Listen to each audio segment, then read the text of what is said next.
अल्हम्दुलिल्लाह रब्बिल आलमीन वस्सलातु वस्सलामु अला सय्यिदिल मुरसलीन अम्मा बाद फ़अऊज़ु बिल्लाहि मिनश शैतानिर रजीम बिस्मिल्लाहिर रहमानिर रहीम।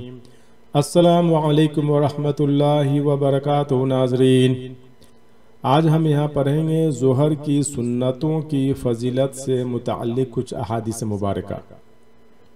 अभी हम लोग जो अहादीस मुबारका पढ़ने वाले हैं ये बहुत सारी अहादीस की किताबों में मौजूद है।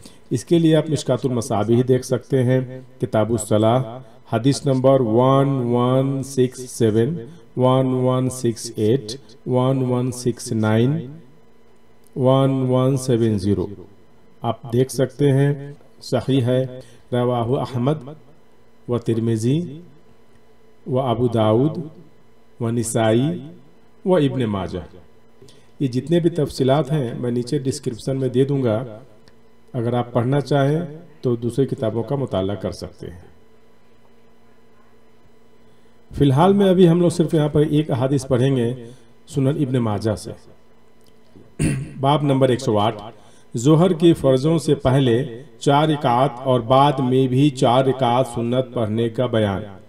हदीस नंबर 1160, उम्मुल मोमिनीन हज़रत उम्मे हबीबा रदियल्लाहु अन्हा से रिवायत है, नबी सल्लल्लाहु अलैहि वसल्लम ने फरमाया, जो शख्स ज़ोहर से पहले 4 और उसके बाद 4 रकातें पढ़े, अल्लाह ताला उसे जहन्नम पर हराम फरमा देता है। सुभान अल्लाह। फ़वाइद व मसाइल। नंबर 1, पहले बयान हो चुका है कि ज़ोहर से पहले 2 रकातें पढ़ना भी दुरुस्त है, यानी 2 रकात सुन्नत पढ़ा जा सकता है। देखें हदीस नंबर 1140। फायदा नंबर 2 में ज़ोहर के बाद भी 2 रकातें पढ़ी जा सकती हैं। हदीस नंबर 1140 सेम हदीस से रिलेटेड है, लेकिन पहले भी 4 और बाद में भी 4 रकात पढ़ना अफजल है, जैसा कि अभी हम लोगों ने यह हदीस शरीफ पढ़ा। नंबर 2, ज़ोहर के बाद की रकातों में से 2 को सुन्नत और 2 को नफिल करार देना दुरुस्त नहीं। ये चारों सुन्नतें हैं, जिस तरह पहली 4 सुन्नतें हैं, हालांकि उस वक्त भी 2 पढ़ी जा सकती हैं, लेकिन उसकी वजह से उनमें से 2 को नफिल नहीं कहा जाता।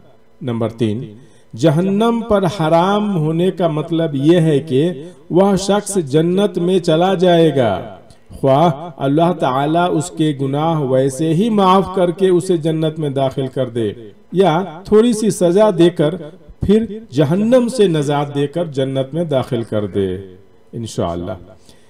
नंबर 4, नेकियों पर अल्लाह की रहमत की उम्मीद रखनी चाहिए, लेकिन उसके अजाब से बेखौफ होना जायज नहीं, क्योंकि बंदे को इल्म नहीं उसका कौन सा अमल काबिल कबूल है और कौन सा नहीं, और काबिल कबूल अमाल में से भी मालूम नहीं किसका कितना सवाब मिलेगा, थोड़ा या ज्यादा, ये अल्लाह ही जानता है। बेशक अल्लाह रब्बुल इज़्ज़त से दुआ है कि अल्लाह ताला हम सभी को सुन्नत और नवाफिल नमाज पाबंदी से पढ़ने की तौफीक अता फरमाए। अल्लाहुम्मा सल्ली अला मुहम्मद व अला आलि मुहम्मद। अगर आपने अभी तक इस चैनल यानी सिरातुल मुस्तकीम चैनल को सब्सक्राइब नहीं किया है तो सब्सक्राइब कर लें और किताब सुन्नत की तालीमात से जुड़ जाएं। जज़ाकुमुल्लाह खैरा। अस्सलामु अलैकुम व रहमतुल्लाहि व बरकातुहू।